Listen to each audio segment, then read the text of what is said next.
కృష్ణా జిల్లా నాగాయలంక నుంచి మహబూబ్ నగర్ జిల్లా మిడ్జిల్కు వచ్చిన బాబ్జీ అనేటైన వెల్డర్ పని చేస్తున్నాడట. ఇక పని అయినాక టైంపాస్ కాలేదో ఏందో మరి గంజాయికి బాగా అలవాటు పడ్డాడట. రోజు గంజాయి కొనుడు తిప్పలవుతున్నదని ఏకంగా శ్మశానంలో అడ్డ చూసిండు. ఇక గోరీల నడుమ గంజాయి పంట సాగు చేస్తున్నాడు ఈ సక్కనైనోడు.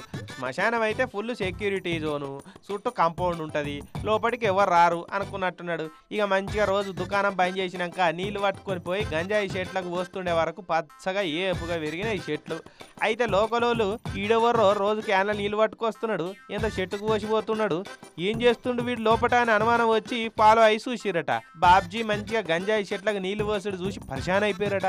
ఎంబడే పోలీసు వాళ్ళకి ఫిర్యాదు ఇచ్చారు. ఇక పోలీసు వాళ్ళు వచ్చి శ్మశానంలో చూస్తే గోరీల నడుమ గంజాయి చెట్లుండు చూసి కంగు తిన్నారు. ఎంతకు తెగిచ్చినవరా బాబ్జీ, శ్మశానంలో గంజాయి చెట్లు పెట్టొచ్చనే తాటు నీకెట్లొచ్చిందిరా అని నన్ను అడిగే బదులు ఆ తాటు మీకెందుకు రాలేదని సిగ్గుపడురని పోలీసు వాళ్ళనే అడుగుదామనుకున్నట్టున్నాడు. కానీ లోపటేసి తోముతారని ధైర్యం చేయనట్టున్నాడు. ఇక ఇంకో దిక్కు ఎక్సైజ్ వాళ్ళు కూడా పోయి గంజాయి చెట్లను వీకేసి తహసీల్దార్కి అప్పచెప్పారు.